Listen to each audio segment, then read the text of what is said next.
Yeah, no, fine. We will, at the end. Yeah. Well, in fact, actually, when Richard's finished talking, you can stand up a bit. Is this your vote? Yes.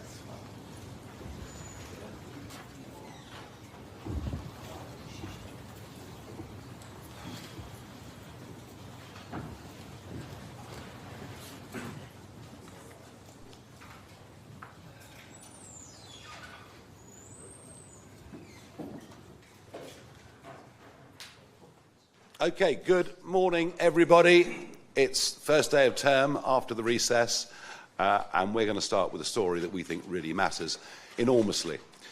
As everyone knows, there is a growing perception in the country that we're living in a state of two-tier policing and two-tier justice.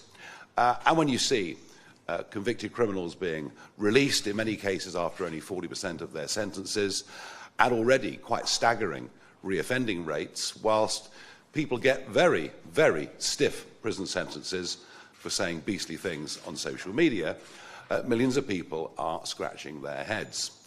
But there is a story that has been somewhat buried, forgotten about, that I think turns the perception of two-tier policing and two-tier justice into a reality. And it is what happened at Manchester Airport. And I want, please, just to show you the footage of what actually occurred as a reminder. Because what happened here was a really, really violent exchange. It finished up, of course, with a female police officer having her nose broken. Pretty awful stuff.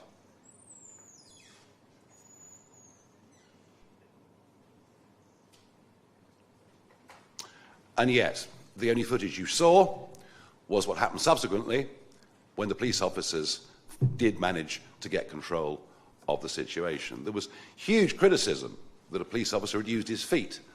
But these are armed police officers, and the rules of engagement are very, very simple. If you're carrying a gun, you do not engage an assailant or somebody potentially dangerous with the other hand for fear of losing control of the gun. All of that was lost.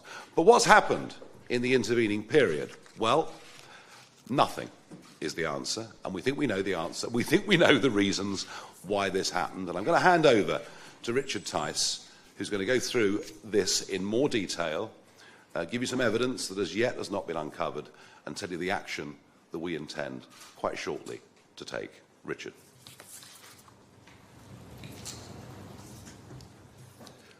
Thank you, Nigel. Good morning, everybody. So you saw the footage there of that shocking assault on police officers way back on the 23rd of July, some 11 weeks ago. Now, today, we are sending to the Home Secretary a letter signed by all 5 of the Reform UK MPs setting out our real concerns, because this was a brutal, vicious, violent assault on those police officers, who must have wondered what on earth was happening.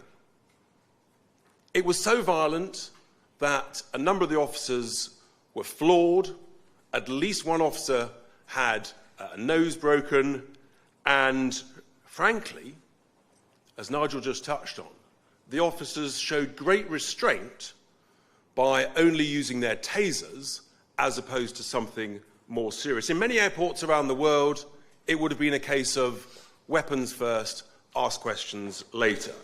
Those officers should be applauded for how they conducted themselves.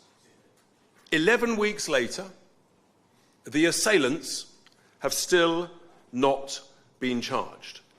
Just think about that. I mean, we've got the video evidence. What more evidence can there be? And yet we've seen actually a clear example where just 2 weeks after this incident, when regrettably other police officers were assaulted, they were arrested, charged, convicted and jailed in very, very short order, a matter of days. And that's what actually I think the public want: prompt, fair justice. So you have to ask yourself, why, Home Secretary, is this situation different? Why are these assailants being treated differently to other assailants, other assaults on police officers? It's the same offence. There is no difference. Now, what actually happened, of course, was that when the footage came out, it actually came out through social media a day later, and it showed the back end of the incident. It didn't show the whole footage. So what was allowed to permeate through the country was that this was police brutality, that this was racism, that this was appalling, and a terrible sense of misinformation. We've heard a lot about misinformation. Misinformation was allowed to permeate through society and through the country. It wasn't until the Saturday, 4 days later, that the whole of that footage emerged through a leak. Not through official sources, but through a leak. And then everybody suddenly realised, as I realised when I saw the first footage, because I looked at the fact that 2 tasers had been deployed, that actually this was a vicious, violent assault. Just put yourselves in the mind of, if you'd seen the whole of that footage day one, within a couple of hours of the incident, you would have said, vicious assault, the police officers did well conducting themselves and apprehending the assailants. Now, this is what we've learnt from our sources. It turns out that someone very senior in the Greater Manchester Police, possibly higher, but we think right at the top of Greater Manchester Police, made a deliberate decision to withhold the full footage shortly after the incident. I repeat, my question is, why was that footage withheld? If it had been released, we would not be where we are. That is absolutely extraordinary. So you've got a situation where the IOPC, the Independent Office for Police Conduct, launched their investigation into the conduct of the officers before the Crown Prosecution Service launched their investigation into the assailants. Here we are 11 weeks later, and this investigation by the IOPC is ongoing, still going on. In fact, extraordinarily, they're now investigating who leaked the footage. That if the officials had released that footage immediately, we wouldn't be where we are. I understand over 500 people had access to that footage, and whoever did leak that footage, frankly, has done a great service to the national public interest. But no, the IPC, they think they should investigate it. So what's really going on here? That's the question we have to ask. We have a genuine concern that actually the CPS are withholding charging these assailants until the IOPC have concluded their investigation. And if the IOPC find any fault in the conduct of the officers, then that will give the CPS reason not to charge the assailants. Just think about that. Just think about the effect that might have on the morale of serving police officers up and down the country, thinking, hang on, I carry out my duty, but I may be left in it, I may be dumped on by the IOPC, and I won't be backed up. That leads to a complete collapse of morale amongst serving police officers. And if they're worried about that, then the impact is they won't actually carry out their duties and their functions in the way that we, tens of millions of British people, would like them to do so, because they're too afraid of the consequences. That is a very bad place for law and order and justice to be in our country. This is not acceptable. It's not acceptable to us at Reform UK, but much more importantly, it's not acceptable to tens of millions of decent, law-abiding British citizens. So we are therefore serving notice today in this letter to the Home Secretary that if the Crown Prosecution Service are not going to charge these assailants, then we at Reform UK, we will launch a private criminal prosecution against these assailants. We've taken legal advice. I have a top quality legal team on standby, and that is what we will do. And we will crowdfund it, and I'm very confident that we will raise considerable sums in order to carry out such a prosecution, and in order to provide the confidence that our serving police officers up and down the country want in their duty. It is completely unacceptable for the CPS not to charge these people. Now, it's been suggested to me that if we carry out this action and we launch a private criminal prosecution, that the CPS may then adopt it and carry it on themselves and then discontinue it. And so I just serve notice here today. Again, that would be completely, utterly unacceptable to tens of millions of British people. This situation is untenable. It's 11 weeks on. We're left with a situation where we genuinely ask the question, has a degree of misconduct or misfeasance gone on by senior officials at the IOPC, at the Greater Manchester Police, and by the CPS? This is not a good place for law and order to be in the United Kingdom. It is a very bad thing if tens of millions of British people think that we have two-tier policing and two-tier justice. That is the contents of this letter to the Home Secretary. We look forward to her reply and her statement on this issue, but the British people want action, we want answers, we want equal, fair, prompt justice. That's what we wanted to say, and we're very happy to take questions from members of the press. What we'll do a photograph of the letter first. If you come up all round, you guys. Richard, you and I hold that. Get the position. James, you better sort of come on in a bit.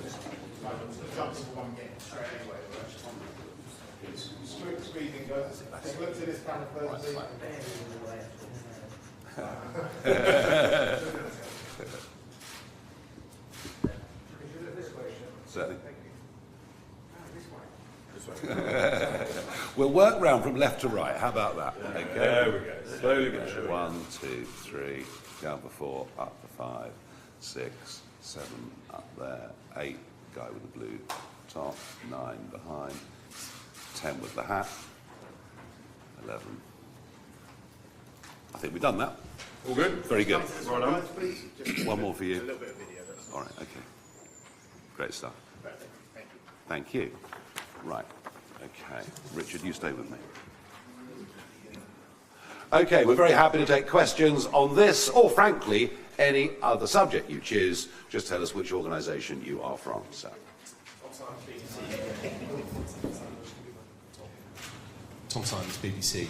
The police have a policy for releasing video which says that there has to be policing purpose for releasing something like this because, of course, it can affect prosecutions. They didn't release the first video. You sort of accuse them of withholding the second video. What actually are you saying they've done wrong here?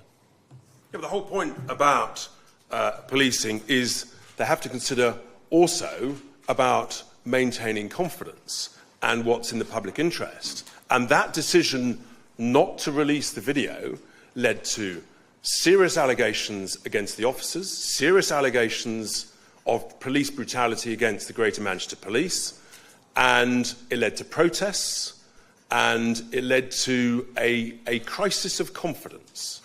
So actually, it's about considering it in the round, what is in the public interest. And what's clear from the information we now have is that the decision was made not to release that footage. That is a terrible communications failure that led this situation to where it is today. Yeah, I mean, the public deserves to be told the truth. Do you want to come back? They almost never release footage in these situations. You're suggesting there's a cover-up. I wonder if you have any other evidence of that which you can share with us today. I haven't used the word cover-up. What I've used is a serious misjudgment which had catastrophic consequences. And in a sense, we never stop learning in life, do we? And this has shown that actually communications is absolutely vital to prevent misinformation. We've heard a lot about misinformation over the summer. These events around this incident have occurred because of misinformation circulating that would have been prevented. So the leadership of the Greater Manchester Police have serious lessons and questions to answer. Yeah, and this extends to other things too. I mean, Lord Carlisle, the Liberal Democrat peer the other day, said, why are we not levelling? That was the phrase that he used. Why are we not levelling with the public? And he meant that in particular in the aftermath of the riots, that perhaps if people had known the truth earlier, things wouldn't have been as bad as they were. Charlie, you. Microphone. Charlie Peters, GB News. In your letter, you say that a very senior officer has prevented this being released in opposition to the advice of more junior officers. You've denied this is a cover-up, but have you heard frustration from sources in Greater Manchester Police about that decision? Do those officers feel as though this is a political witch hunt, to use your language? Well, actually, the frustration is amongst tens of thousands of police officers up and down the country, because they can see a terrible mishandling of this situation, which properly handled, awful though the assault was, people would have understood. There was a brutal assault, the police officers apprehended them, hell of a scrap, but they got on top of the situation. And that's the frustration that, I've had lots of police officers write to me, email me, thanking me and Reform UK for the stance we took in supporting the officers and the broader police community on the front line in this situation. Thank you. Thank you very much. Jack Elson from The Sun. Can I just be crystal clear? The allegations you make against Greater Manchester Police not releasing this video, are you saying that this is cock-up, or are you saying this is conspiracy? And in the letter, you also say, for some reason, Manchester Airport assailants are being given special, different treatment. What do you believe those some reasons are? Why do you think they're being treated differently? Well, just on the second point, I don't know. I don't think anybody knows, frankly, but it's clearly different. You cannot have anything more different, a greater example, frankly, that any of us could ever imagine in our lives, frankly, than this situation happening so quickly between the 23rd of July and just a couple of weeks later. Look, I'm not saying it's a cover-up. I haven't said that. What I've said is that it was a catastrophic decision, and someone made that decision. And frankly, in all the public sector, we've got to be prepared to hold our hands up, to learn when things go wrong, and to admit it and do better. And that's the point. You can't just keep sort of pretending nothing's gone wrong, because in that situation, the consequences of this have been terrible. And 11 weeks later, you've got the video evidence within a matter of days. How can we get to 11 weeks later? And it's this lack of confidence in the performance of different elements of the public sector. This is one very, very important one. Very good. We have Aaron, one there. Thank you. Martin Beckford, Daily Mail. You will know that IOPC investigations sometimes take years. How long will you give the authorities until you launch this private prosecution? Thank you. A great question. Definitely not years. Seriously, how long do you need? The footage is 29 seconds. The answer is not long. Not long, but we're not going to specify exactly. We want a response from the Home Secretary on this situation. And frankly, I think the CPS and the IOPC and the Greater Manchester Police, they need to update us. What's the situation? Silence isn't good enough, because what happens in silence is it's a vacuum. And in a vacuum, misinformation spreads. Bad things happen. We don't want a vacuum. We don't want silence. We want answers. Absolutely. Okay, we've got a couple here. Microphone. Hi, thank you. Steph Sparrow from The Express. I'm going to pivot slightly and ask about winter fuel payments, if that's okay. MPs are back in Parliament. There's a big rally outside today. Winter is looming and pensioners are running out of time. What's your message to Labour, and what more do you hope they do in the next few days before the budget? Well, they made a terrible mistake, haven't they? I mean, they've alienated. There are 10 million people going to lose the winter fuel allowance. Yes, it's true, some of them are well-off pensioners, but they are actually, as a percentage, relatively small. Quite why we can't link the winter fuel payment to what tax rate you pay, so that wealthy pensioners would be taken out of the system via that method, I have no idea. And it's worth remembering that we are paying our pensioners, all of us, including our manufacturers. We have the most expensive energy prices in the world. Our electricity prices are 74% higher than America's, 33% higher than our next-door neighbours in France. So we're doing this to a group of people, nearly all living on very limited fixed incomes, at a time when bills are sky high anyway, let alone what the implications for gas and oil prices might be as a result of what is going on in the Middle East. And there was one of my constituents, I thought sort of rather summed up where we were. 31 missions as tail end Charlie at the back of a Lancaster, and because he has a very small private pension, he's going to lose his winter fuel payment. I don't think the Labour government even begin to understand just how wrong and unfair this seems to so many people.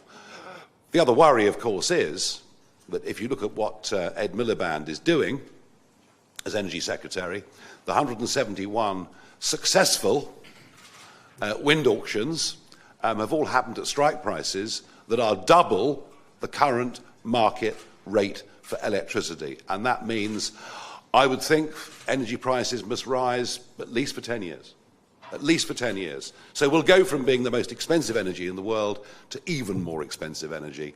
And that's bad news for the 10 million. But equally, you might just have noticed that we are deindustrialising now at a rate that is almost unthinkable. Chris McKeon, Press Association. Nigel, a few weeks ago you said that the Speaker's Office and the Parliamentary Security Team had given you advice not to hold in-person constituency surgeries. Speaker's Office says this didn't happen. Parliamentary Security can find no record of such advice being given. Which one of you is lying? The Speaker's Office is always right. Thank you.